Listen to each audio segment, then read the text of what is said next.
So right feel is exclusive tusinziro kubanga tukuweereza okula kyamago ya subscribe nga kumukutu gagade okawe tusinziro kubanga ate tukutusako ensonga semasonga anebekanya bichi bitambula mu ggwanga lya Uganda ng'oyisanga wano kumukutu gagade oka awe tusinziro kubanga tubikusembereza awo niyo comfort zone bana wonna osinziro kubanga okakalebe emirimu gy'olate n'ofisa okedda kikosobola kubanga wekanya bichi ebitambula bebigina maaso mu ggwanga lya Uganda lunaku lwa Sunday abenjawulo bakulisa ate mwenje mukwatide misa zammwe ngata kono kuba ate mwenje mutendereza omutonzi agale no His Excellency Robert Kyagulanyi Ssentamu ebyafaayo ate munanga abikoledde kuside z'erireri ate munanga wasisinkanye abenjawulo nabo nababiranga bakimukolera mu ngeri esinga okubanga ate ebadde yanjawulo jjukira bulungi ndi olunaku luno ate naye lubadde lwanjawulo kubanga nti n'omukulembeze w'eggwanga ate munanga Gino Museveni naye alukwatidde lubaga wali nga bajaguza emyaka 10 ate munanga egy'okubanga ekereziya eyo gye badde wangaala nga bakwasaganya ensonga zaabwe wabula ate His Excellency Robert Kyagulanyi Ssentamu nga bw'omulaba ku screen yo ye abadde side z'erira amaanyi mangi akale nono osaasirira bagamba nti anopiyo oba ne His Excellency Robert Kyagulanyi Ssentamu akoma mu Buganda wokka awo nabadde atuuka butusobola ate nga bonna bamwaniriza mu ngeri gyewandiise ey'okuba nti babitaabita nabo bitaabita nga bagamba nti nedda omukulembeze waffe yono atuuse yono gwe tuyinamu essuubi mbikuleetedde osobola okuba nga obyekkanya ensonga zaakonyeko zo ez'okuba nga ate munange Yesu kulumya mu mbeera okuba nti n'abasumba bennyini bamukulembemu stamp ane bagamba nti yegwe omukulembeze agenda okuba nga addaho kale nno abagamba nti ate nno Papa Bobi Wine akoma mu Buganda awo nno abadderira ogw'omukwano nga bagala buselufi nga bagamba nti nedda tukwagala gwe president waffe awe bali kubanga ojja kubanga ate munango togasa ku lunaku lwe Sunday wabula ate n'ensonga zayogedde kuba zaakonyeko nze kwetikidde osobola okubanga oziraba jjukira bulungi nti bwakwata ku muzindaalo ensonga zonna asobola okubanga ate aziyisa obyalekawo biba bitono nnyo wabula ate mbikuledde osobola okubanga obyekkanya namba esimbula besembya 10 screen yo enamba Sheikh Ashraf Demba kugamba nti musaale nnyo ate munaye mukubanga ajjanja bagata kono okuba nti agonjoola endwadde n'ebizibu byonna ebyolekera mu bulamu obwa bulijjo osobera nga omukoonako ate munanga asobola okubanga akuvumula asobola okubanga agonjoola endwadde n'ebizibu byonna ebyolekera mu bulamu obwo obwa bulijjo kale nno nyagala tube nga tutandikirako n'ensonga osooka bekkanya His Excellency Robert Kyagulanyi Ssentamu nti akyakoze ku side z'erireri wadde nga n'ensonga ate munanga zitambudde bulungi ku side z'erubaga wali omukulembeze bw'avuddeyo n'abako n'ensonga zayakoonako oba n'abako ensonga zakola ki zayisaawo kasooka kalabe His Excellency Robert Kyagulanyi Ssentamu okomawo ku biki ebibadde ku side z'erubaga wabula ate wano osobola okugamba nti ye yeegulumizaamuko mu ngeri gyewandiise ey'enjawulo wadde nga ate munanga atera okuba omwetowaze mu nsonga zisooka owulire katambika nate munawo okomawo atuyongereko n'agaaliro. I went and visited him, had the opportunity to lay wreath and pay my respects to the resting place of our founding father, Dr. Apollo Milton Obote. But for me, yes, it was a brotherly visit because Jimmy and I are long-time friends. But the experience I had there, in many ways, even turned around the message that I want to give. I came to Lango to look for votes. Yes, I'm still looking for votes, but there's something even more important that I'm looking for in Lango. I'm looking for love, I'm looking for unity, I'm looking for reconciliation, and I'm looking for peace. Because I realize that minus that love, minus that unity, minus reconciliation, everything else is empty. I can come with so many promises. All of you see I'm a young man, well-traveled, well-learned, and with a good plan for Uganda. And obviously I'm the best candidate. However, of course with the best team. But I know all that does not make sense when we don't connect heart to heart. It all does not make sense when we don't have trust in each other. We are a young generation. Uganda is a very, we find ourselves stuck in the hate of the past, in the suspicion of the past, in the questions of the past.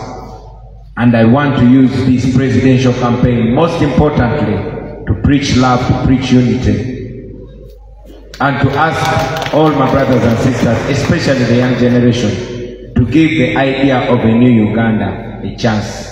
A new Uganda where we tap into the dreams of our forefathers, but to get chance to right the wrongs of the past, to heal the wounds, and to begin afresh, to see each other as assets, not as liabilities, to see each other as people that can work together, to see each other as brothers and sisters. And now that I'm in house of God, I pray that these words and this message be blessed. I've been reading that we should be imitating God by doing good and outdo each other in honoring one another. And as leaders, we pledge to take the first step into that direction. And may God grant that we connect through this election.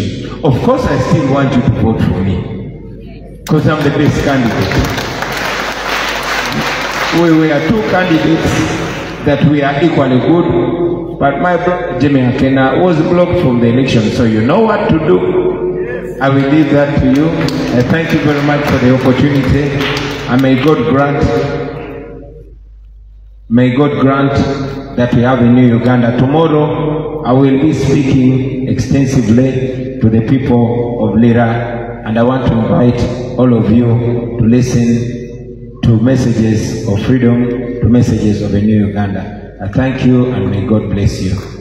Oterevu singa obadde attentive n'owuliriza obubaka obwate munnange nsobola okugamba nti bubadde bwa Wegasi bubaka bwa Unity His Excellency Robert Kyagulanyi Ssentamu bwabadde atambuliza ku sayidi z'eriro olwaleero ate munnange wasinkanyeeko ku b'enjawulo. Kale nno nsobola okugamba ate munnange Ssaabasumba akimukoledde bw'amuyise mu mbeera yakubanga emugulumiza n'agamba nti oyo pulezidenti waffe kabayite ku pulezidenti ate munnange ayogereko eri eggwanga oba ayogereko n'abaasabye olwaleero amwekiriza ku sayidi z'eriro eyo. Kale nno obubaka bwabutuusizza n'abeera era nga abategeeza nti ye best candidate akyali ebyali ab'enjawulo. Jjukira abasinga obungi bagamba nti ate ebitundu 80 ku buli 100 ye yakyabitambuza oba akyabira ebyali mu kampeni bwe zitambula mu ggwanga lyattu Uganda. Kale nno wabula ate n'erubaga ate munnange ebibadde ku sayidi z'erubaga nabyo mbikwetikidde mu ngeri ebadde ey'enjawulo. Ekifaananyi kyolaba ku screen awo omwana yagenze n'agamba nti awo nno His Excellency Robert Kyagulanyi Ssentamu ayinza okuba yali abuuza omukulu nti lwaki ate munnange oteekawo embeera eyagala okwawulaawula ab'enjawulo. Simanyi abasinga obungi ate munnange osobola okuba nteekako obubaka mu comment section lwaki abasinga obungi abagamba nti Ssaabasajja oba musajja mukulu n'alina engeri gy'agiramuko ku Ssaabasajja ensonga n'aziteekamuko gwewandiise kigoye weezinga. Wabula ate osobola okuba nga obubaka obuteeka mu comment section ensonga ne zitambula bulungi nnyo n'ab'enjawulo ne basobola okuba nga ate bazekkaanya mu butuufu bwazo. Nansooka enkwe ku biki ebivudde ku sayidi z'erubaga speech y'omukulembeze ebadde y'amaanyi nnyo. Wabula ate ne Katikkiro azze n'obubaka buwandiise obw'enjawulo obubadde obwakabaka Ronald Muwenda Mutebi II bukuleetedde osobole okuba nga obwekkaanya. Kale nno akankole bwe nti sooka kubaka muno osobole okuba nga obwekkaanya. Abalungi abatuwuliriza era abatulaba olunaku olwaleero tukyaddeko ewa Sheikh Ashraf Dembe.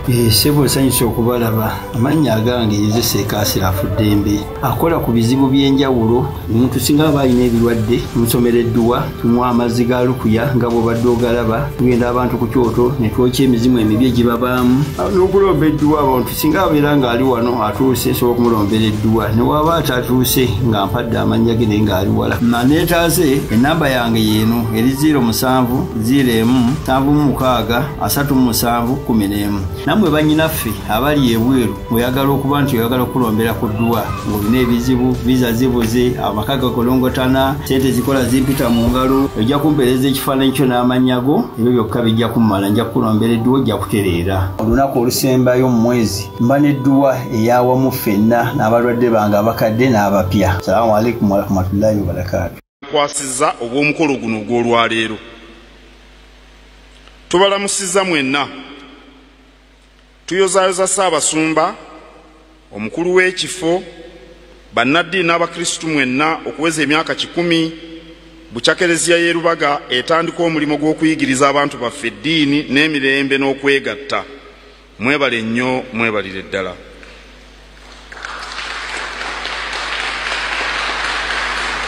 Ebyafaayo biraga nti okuviira ddala ku Ssekabaka Muteesa olubereberye Kereziya n'Obwakabaka bwa Buganda bibaddewo mu ddembe okukolera awamu era nga buli omu yeebuuza ku munne ku lw'obulungi bw'abantu baffe. Enkolagano eno evuddemu ebibala bingi omuli abakulembeze abaweereza obulungi Obwakabaka n'eggwanga lyaffe. Twagala tukuume enkolagano eno. Twenyumiririza nnyo mu ngeri Kereziya eno gyetuusiza obuweereza n'eddoboozi lya Kristo eri abantu baffe ng'eyita mu kugulawo ebigo, amasomero, amalwaliro n'ebintu ebirala. Tukimanyi bulungi nti omulimu guno tegutuukikako awatali bukulembeze bulungi n'okwewaayo kw'Abakristo. N'olwekyo twebaza n'okukubiriza Abakristo okwongera okuwagira enteekateeka zino n'endala ezibangibwawo olw'okutumbula obulamu bw'omuntu wa bulijjo. Ebiseera bingi tulidde Eklezia ng'evumirira embeera ezinyigiriza abantu omuli okusosolwa olw'eddiini, eggwanga n'endowooza zaabwe mu by'obufuzi. Obuvumu buno obw'okwogera amazima, okulwanirira eddembe, okwegatta n'okussa ekitiibwa mu ddembe ly'obuntu, tusaba Eklezia ebwongere mu maaso.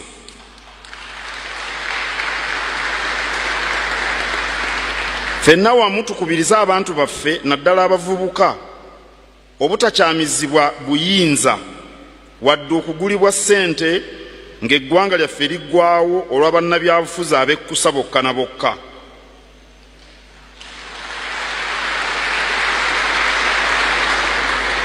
Ekiseera kituuse ffenna okugatta eddoboozi okusaba abatukulembera ne bannayuganda bonna okukubaganya ebirowoozo ku butali bumativu obuli mu kukulemberwa n'okugabana eby'obugagga bw'ensi yaffe mu kyenkanyi nga tuyita mu kwekebejja constitution n'amateeka amalala agafuga eggwanga lyaffe. Guno omulimo twagutandikako dda. Tubasaba twongere okugatta eddoboozi eryawamu ku nsonga eno. Tuddamu okubayozaayoza olw'okutuwa ku lunaku luno era twebaza n'abo bonna abayambye mu kuddaabiriza Eklezia eno. Tusaba enkolagana y'Eklezia n'Obwakabaka bwa Buganda eyongere okunywezebwa. Omukama abakuume. Nassaako omukono gwe Ronald Mwenda Mutebi II Kabaka.